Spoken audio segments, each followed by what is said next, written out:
Tyler, the transfer portal is still open. So whether it's people leaving the Irish program or maybe Notre Dame adding some personnel, where do things stand right now? Yeah, it's really all eyes on who might leave because for as long as that transfer portal window remains open, you're a little scared that someone's going to go in there. So Steve Angeli goes in there again. I said at the top of this, expected Notre Dame had 3 scholarship quarterbacks that could start somewhere, and Angeli thinks he's going to go start somewhere else and probably will. But then it's guys like Kennedy Urlacher who kind of kicked this off in the middle of last week.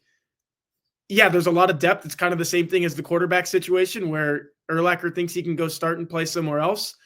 Turns out that's going to be USC. Not sure if he's going to start there, but he'll probably play there more to the point of Notre Dame seeing him play on the field at Notre Dame Stadium on October 18th. But I think there are more Urlacher-like guys on this roster who, again, for every day that this portal remains open, they have every day to think, okay, I really like it at Notre Dame, but would I like it somewhere else a little bit more?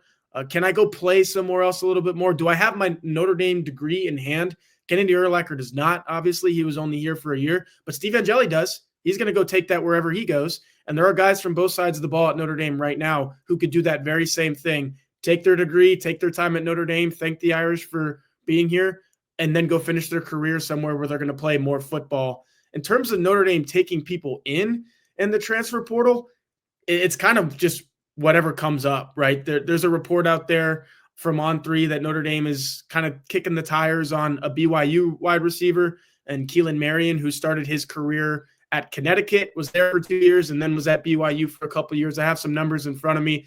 He's never had more than 500 yards in a season, but he had 474 and 5 touchdowns as a freshman at UConn.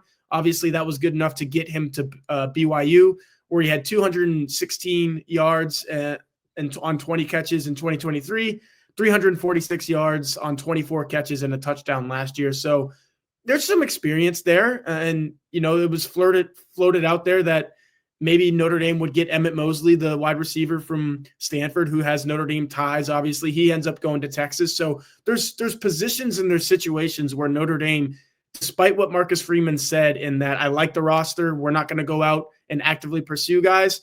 If someone falls into your lap and it's a good take, why not enhance your roster that way? Marcus Freeman's always been about roster enhancement, and there may be a guy that comes along the line, and maybe it's this BYU wide receiver that we're talking about. Tyler, I'm not sure there's any other part of the Notre Dame football team that answered more questions or maybe showed truly how deep the position is compared to the job that the young safeties did during fall camp. I mean, you can go down the line, Tay Johnson, Luke Talich, and I'm leaving people out, but it shows that Chris Ash has a lot of different options in that secondary this year.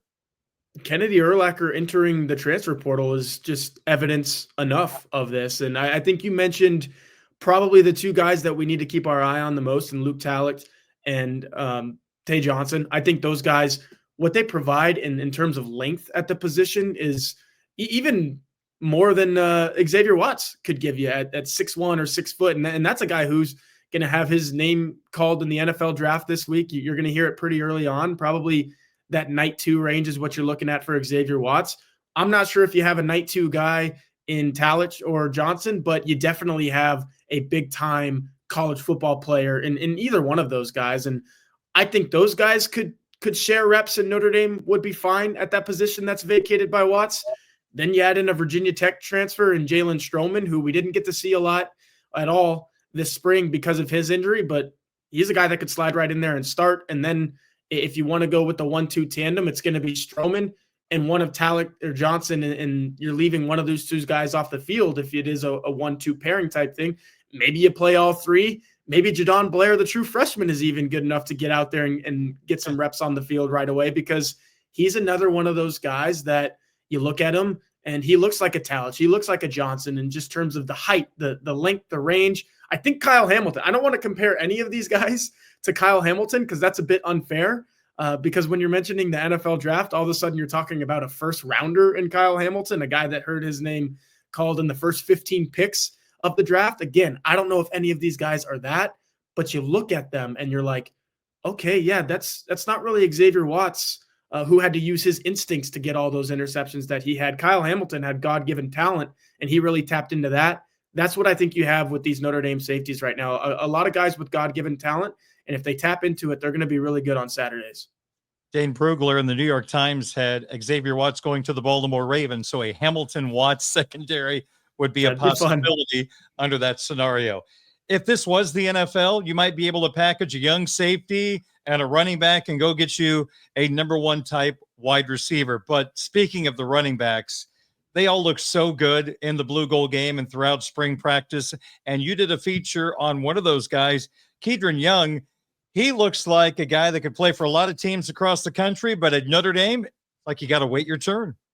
I think Kedron Young is the ultimate example of just how good this Notre Dame running back unit is, because I'll go onto our message board all the time and see, hey, Tyler, when do you think Kedron Young's going to be able to crack the rotation? Are we going to see more of Kedron Young in first and second quarters as opposed to fourth quarters like we saw him last year? But then you look at the depth chart and you're like, okay, how is he going to get carries over Jeremiah Love, Jadarian Price, Aeneas Williams? I would say that Kedron Young is probably fourth in that pecking order right now. And that's if you put him ahead of Jabron Payne, who actually did crack the rotation a couple of years ago before his knee injury. He was Notre Dame's probably third guy. You saw him score a touchdown in that huge Ohio State game when Notre Dame was wearing the green jerseys a couple of years ago. And there weren't many touchdowns to be had in that game. Jabron Payne gets one of those. As of now, he's still on the roster. So it's like up and down. Nolan James deserves a shout out, obviously, as well, coming in as the true freshman. But you watch the blue gold game, and Jeremiah Love didn't even have to play. He was nursing a hamstring injury in that thing. And you're still saying, oh my gosh, Jadarian Price, he could be the number one running back at any college in America. Aeneas Williams comes in. He was the bell cow for Notre Dame in that blue gold game. Kedron Young, Jabron Payne, I mentioned those guys. They have 60-plus passing yards, receiving yards for both of them in that game. So just the talent in that room. And then it's a bunch of upstanding guys as well. You have to shout out Dylan McCullough for the recruiting job that he did, because he's got a bunch of awesome characters. And that's the story that I wrote on Kedron Young, is that this man coming from East Texas, single-parent household, 4 kids, mom having to work all kinds of jobs, a couple of his buddies actually passing away before he even starts his senior career in Lufkin. So, and just to overcome all of that, to make it to Notre Dame, and he's, again, in this running back room that he's behind a lot of guys in the hierarchy, but if he just stays the course, he's going to be one of those greats that you're talking about that Notre Dame has put out at the position. And it's starting to add up. There's been a lot of them over the last few years. And again, that's a testament to Dylan McCullough, who's now with the Raiders. I think Jawan Sider can kind of continue this. And who knows, Notre Dame all of a sudden with Love and Kyron Williams is in the league scoring touchdowns like crazy, starting to become a RBU lately. We kind of call Notre Dame TEU or OLU, but like RBU, that's a serious thing with what Notre Dame has done in the last handful of years at that position.